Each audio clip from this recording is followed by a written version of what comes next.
let's export goods made here in America. After a decade of decline, we've now created 500,000 jobs over the last 2 years just in manufacturing. We reinvented a dying auto industry that's back on top. So we can take Mr. Romney's advice and continue to give even more tax breaks to companies that are shipping jobs overseas, or we can reward companies that are investing in new jobs and new workers and new factories here in the United States of America. That's what we're fighting for.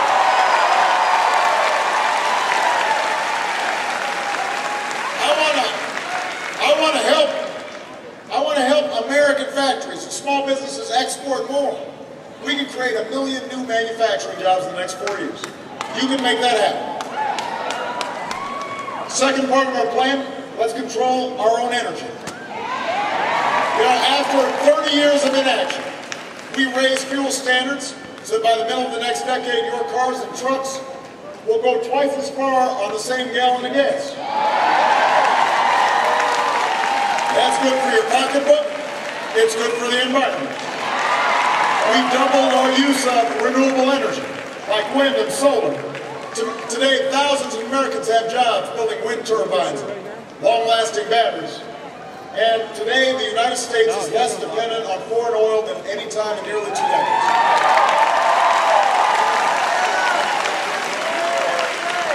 So,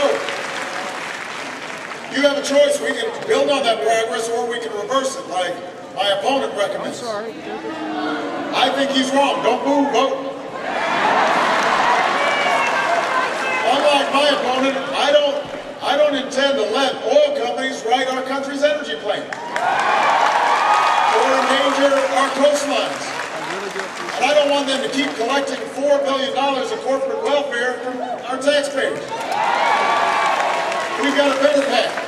We keep investing in wind and solar, clean coal technology, farmers and scientists harnessing new biofuels to power our cars and trucks, construction workers building homes and factories that are more energy efficient, developing a 100-year supply of natural gas. We can cut our oil imports in half by 2020 and support more than 600,000 new jobs in natural gas alone. That's moving forward. We're not going backwards.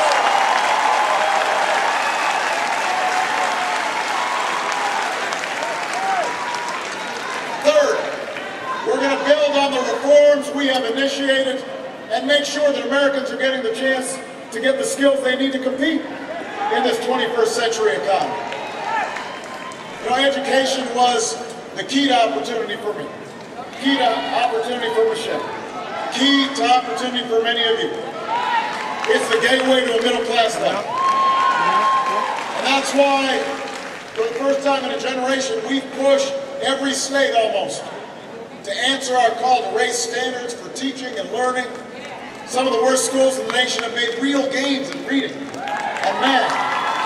Millions of students are saving money, paying less for college because of the work we did to keep the student loan program on track and improve the Pell Grant program. So, you can take their advice and gut education, or we can decide in the United States no child should have her dream deferred because of an overcrowded classroom, or because a family can't afford to send her to college.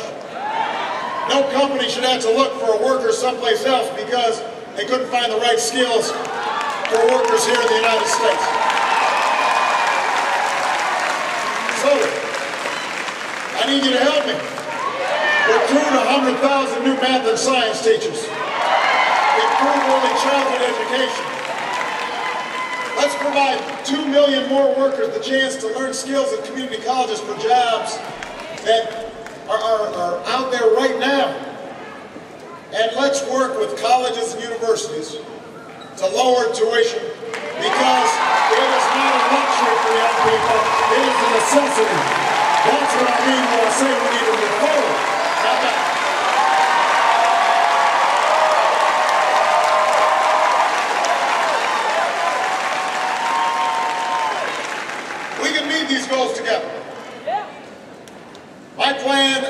reduce our deficit without sticking it to the middle class.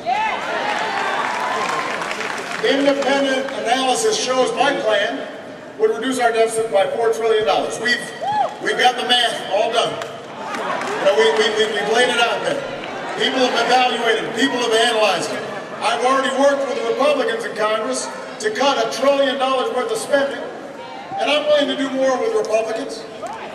I want to reform our tax code so that it's simple and it's fair, but I also think it makes sense for folks like me to pay higher taxes on our incomes over $250,000, the same rate Bill Clinton had when he was president, the same rate that created 23 million new jobs, the biggest budget surplus in history, a lot of millionaires to work.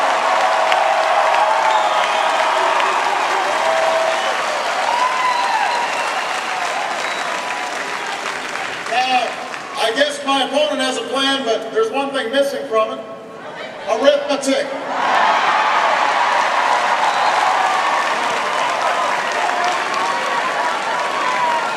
Give that young lady a name. She's been doing her homework.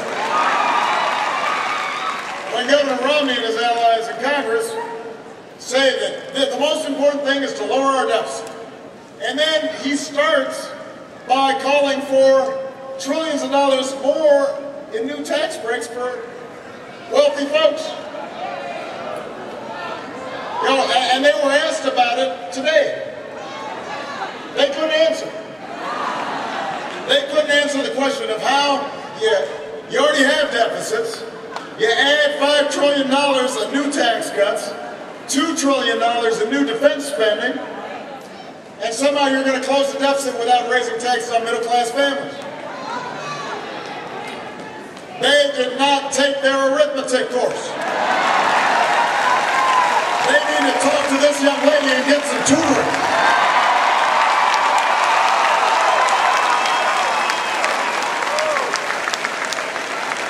They need to stay after school.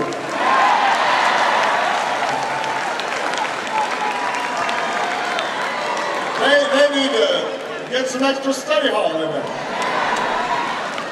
No recess for you.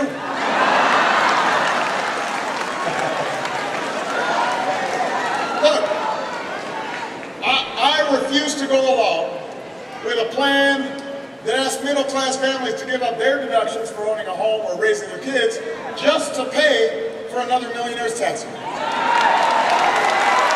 I refuse to ask students to pay more for college or kick children out of Head Start programs or eliminate health insurance for millions of Americans who are poor and elderly or disabled just so those with the most can pay less. And I want you to hear me now. I will never turn Medicare into a voucher.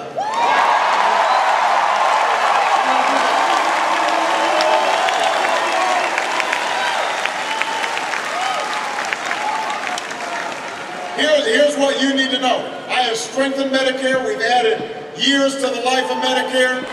We did it by getting rid of taxpayer subsidies to insurance companies that weren't making people healthier. The other side knows that. In fact, it was in their budget. All the savings we achieved. Now they're pretending like somehow it affected beneficiaries when they know it doesn't.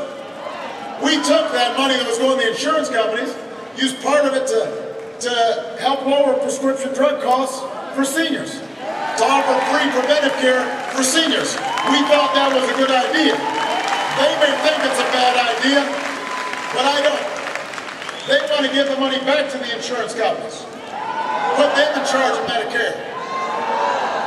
There was one report that just said that by the end of the next decade, under their plan, you would see as much as $16 to $26 billion in new profits for insurance companies, paid for by taxpayers. Why wouldn't we do that? The costs of folks who are currently on Medicare could rise by thousands of dollars, so that insurance companies are making those billions of dollars in profits. That's not a good plan. So here's the bottom line. Their plan bankrupts Medicare over the long term, And actually, over the short term, means the trust fund runs out of money by 2016. Our plan strengthens Medicare. I believe no American should ever have to spend their golden years at the mercy of insurance companies. I believe every American who works hard should be able to retire with the dignity that they have earned. And I want to be honest with you.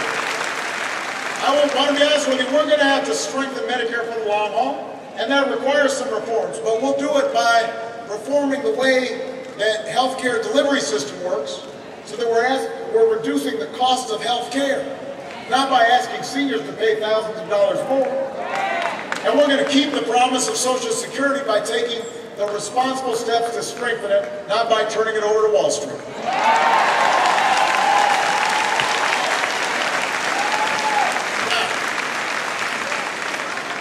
Our prosperity at home is linked to our policies abroad. And I've got a track record that you can look at.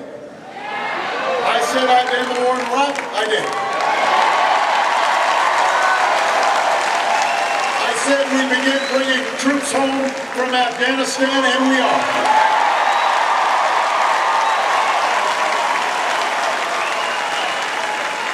And while a new tower rises above the New York skyline, and as we pause to remember those that were lost this coming Tuesday on September 11th, we know that Al-Qaeda is on the path to defeat, and Osama bin Laden is dead.